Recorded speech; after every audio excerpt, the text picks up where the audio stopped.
Well, hello there to all my followers of darkness, shadow scavengers, and villain aficionados. Welcome, bienvenue. Here I am, your ghoul, Lord of Shadows, doing a review about this movie, K-pop Demon Hunters. Now, to be honest, ever since the first time this movie was announced, I had zero interest whatsoever seeing it. Zero, even way below zero interest of seeing this movie. But after I've seen like some of the first looks that was released online, then learning a little bit more information about it, and then finally seeing the official trailer, I was like, you know what?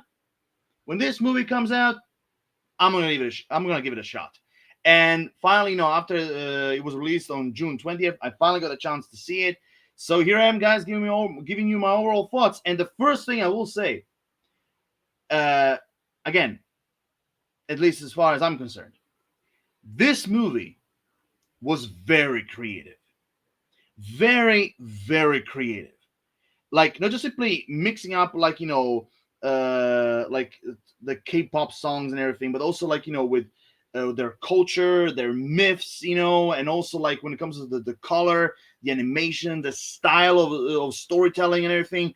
This movie was very creative. So that's the very first praise I will say when it comes to this movie.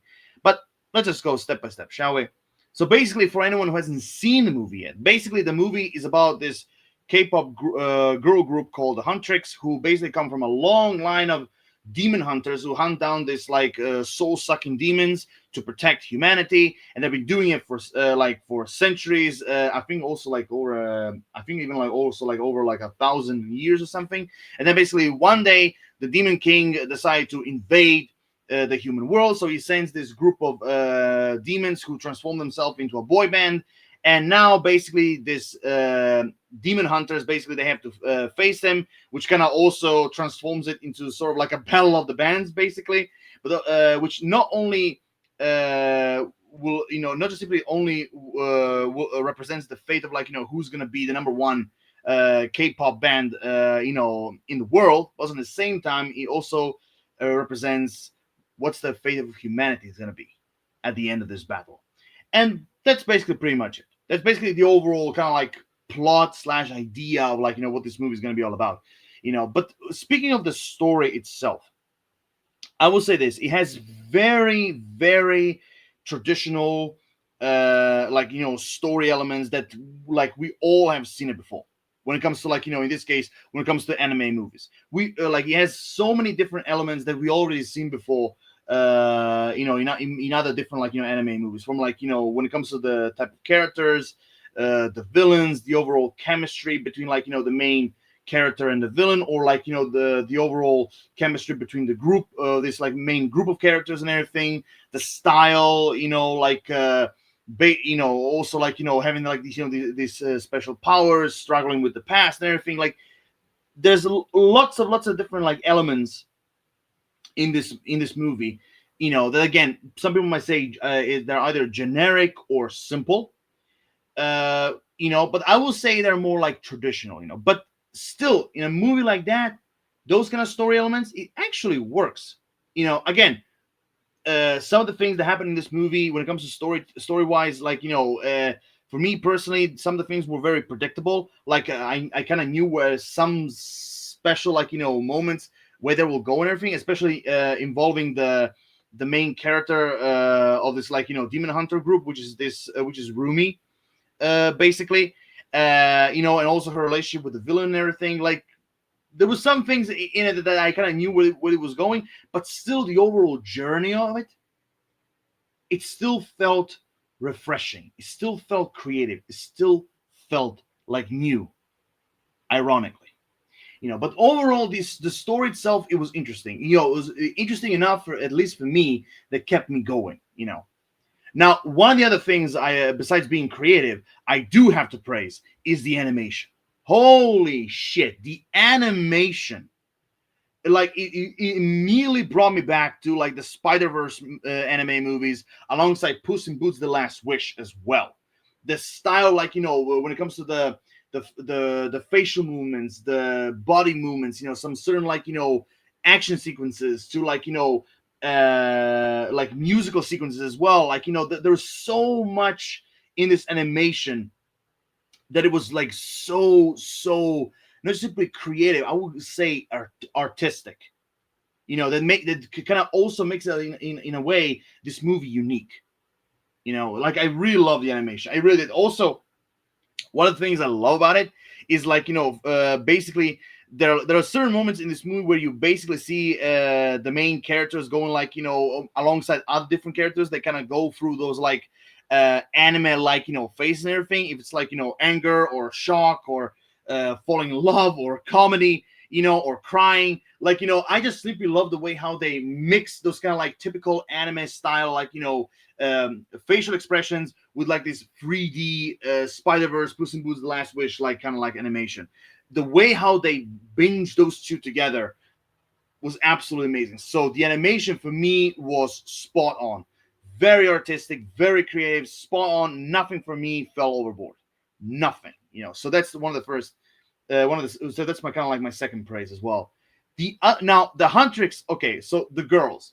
I will say this again, as I mentioned with the story, even the main characters, very, very traditional, in a style that we already seen before, like, from like Rumi, Rumi, Mira, and Zoe, like, again, the style of characters, the way how they create them, like, like one of them is like, all crazy, crazy, fun, positive and everything. The second one is kind of like, the most serious, the most serious, type of like, character. And of course, in the middle, you have Rumi, which of course, you have a character that is kind of like, the one that keeps like, this group together, also representing kind of like, the being the leader and everything, kind of making the final decisions and everything. So each and every one of them, when it comes to them three, each and every one of them have their own personality. They have their own, elements, to kind of make them out stand on their own, basically. Which is, again, with the type of elements that we already seen before, but still the way how they used it, I liked all three of them. Again, all like each and every one of them, I like them separately. But if I had to choose like between those three, I mean, I had to tell you like the main of the main girl of the three, Rumi. I think like for me personally, she was the most interesting one because there are all sorts of like twists and turns about her character, especially connecting with her past. Again, I'm trying to avoid spoilers and everything, but there's some connection with her past and the overall herself and everything. Especially with her connection with them with one of the main villains and everything. I always felt like like she was the most interesting one. And also kind of like of all the three girls, I always thought of her kind of like the one who has like the much more bigger problem than the others. Like, oh, should I say she always had like the biggest challenge to pass, like like with all like like in comparison of the previous two, you know. So I found her like so I really found her way more interesting out of the three. But still, all three of them were actually pretty interesting characters, And one of the things, of course, in these types of movies, I really liked their overall chemistry. Like being not just simply comrades, but at the same time, best friends and everything, having fun. Also, the way how they sing together and everything. I really like them. I really like them. Like none of the three felt off or generic or like underdeveloped or anything. Like every all three of them had their moments to shine throughout the movie, and I really so overall I like all three of them, but if I have to choose, I think like Rumi's character was actually the most interesting of them all. Now, one of the other things that, of course, is gonna make this movie actually stand out, of course, are the songs. And I have to tell you, the songs. I mean, I've listened to K-pop music like a few times in my life. Ever since it was the first time. I mean, at least since the first time I heard of it. And I have to tell you, like the songs are really catchy. From like the beginning, from like the golden like song and everything, all the way to the grand finale where they were facing the demons and everything.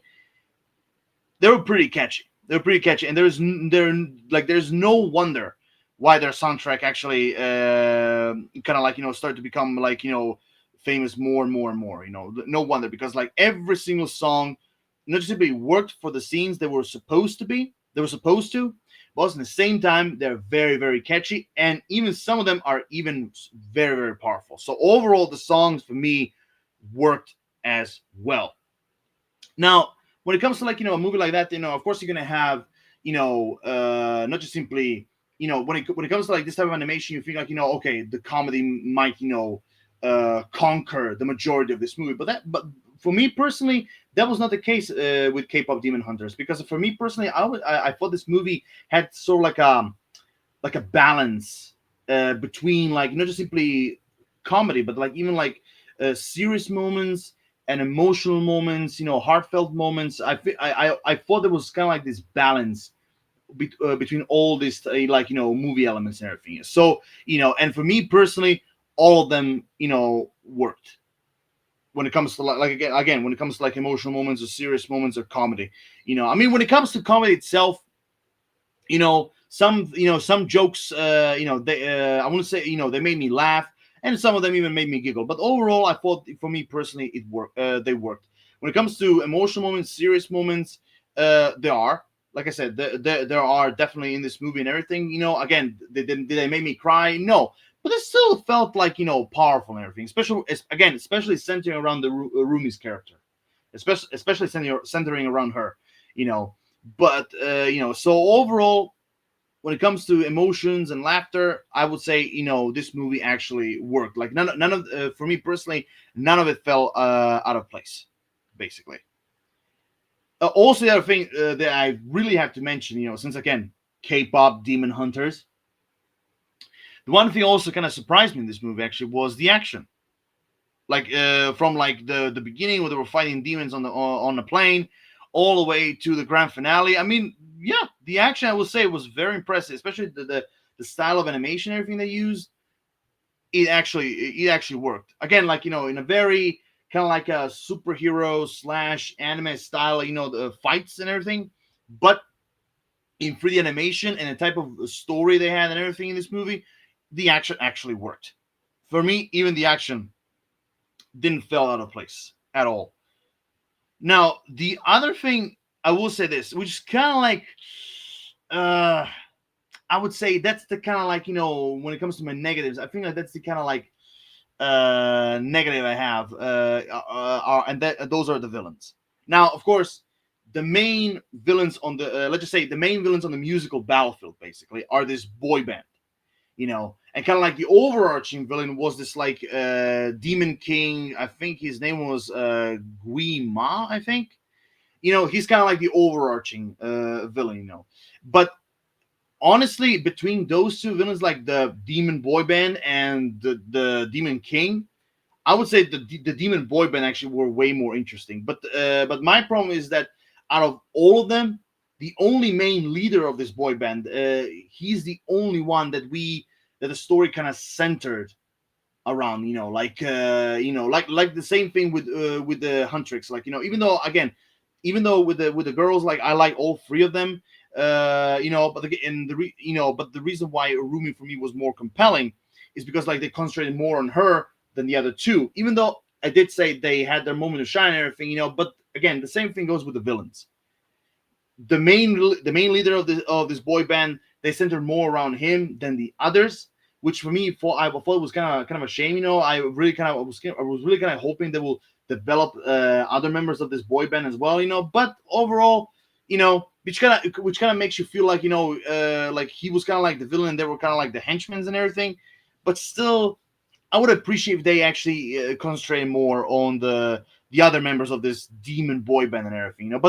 But still, I felt like the leader of these demons. I just like with Rumi, I thought he was actually really interesting. I really liked what they gave us when it comes to like his past, why he became a demon and everything. Why he hates humanity, and also at the same time, I really really loved the relationship between Rumi and him as well. Again, the elements of it were predictable, but at the same time, I'm really, really happy it didn't go exactly the way where I thought it was gonna go. That's why I mentioned that the movie had some like twists and turns. That some of it you think like, okay, I know where this is going, but it's actually not going that direction. So I like that. But the overall, I think like the villains were overall in this movie were like so basically. Like the Demon King, he was like for me at least whatever. Like he was the old kind of like the mastermind behind everything. But I wish we could have had more of the Demon King. But the overall, when it comes to the evil demon boy band, I thought they were fine. I thought that they were actually fine. And I will even go and say, not just with the Hunter songs, but even like the demon boy band songs are pretty catchy as well, all the way to the grand finale. And oh my god, the grand finale was mind blowingly good. The overall colors, the animation, and everything, woof, really good. Which kind of brings me to my overall final thoughts. Overall, again, the way how I talked, I thought like that you might think like okay, the movie sounds generic. It sounds like with traditional when it comes to like some story elements, the type of characters, the villains, the action, and all that. Like yeah, I mean it does. In the end of the days, it does because again, with every single movie that comes along, it's kind of difficult a little bit to be more and more creative because there's a lot of elements in it that we already seen before, but still with K-pop Demon Hunters, there's all sorts of elements in it that I still found it to be impressive, engaging. I really like the characters of the girls. I really like the demon boy band and everything. The action for me was pretty cool. I really found the story to be interesting. The songs were really good, really catchy. Overall, I came out completely satisfied. Like I said, the only negative thing for me were the villains, besides the leader of the boy bands. The other ones could have been developed a little bit more, just like with the same thing with Huntrix. Just the same thing with the girls. They developed, like I said, they could have developed more Zoe and the second one, but instead of like concentrating more on Rumi, the main one. But overall, for what I got, I came out. Well, I came out. I finished this movie completely satisfied. You know, completely satisfied. And also basically being, like I said, being very creative and colorful also as well. I felt the movie was overall in the end completely satisfying. So I'm gonna give the K-pop Demon Hunters an 8 out of 10. Well deserved. Again, it's not a perfect movie, but it's also not but it's definitely not a bad one. Absolutely not a bad one. And being like number one on Netflix, alongside the soundtrack and everything, this movie absolutely deserves it because it was really, really creative. At the end of the day. And with that being said, here I am done, guys, with another movie review. Rate the video, comment, like, subscribe. If you have seen K-pop Demon Hunters already, give your own personal thoughts about it. What did you thought about the Huntrix, the main girls? What did you thought about the villains? What did you thought about the overall story, the songs, the action, everything about this movie in general? Just put it in the comment section down below. And as always, stay tuned, guys, for more. And until then, Lord of Shadows signing off. Or, as I like to say, later, fuckers.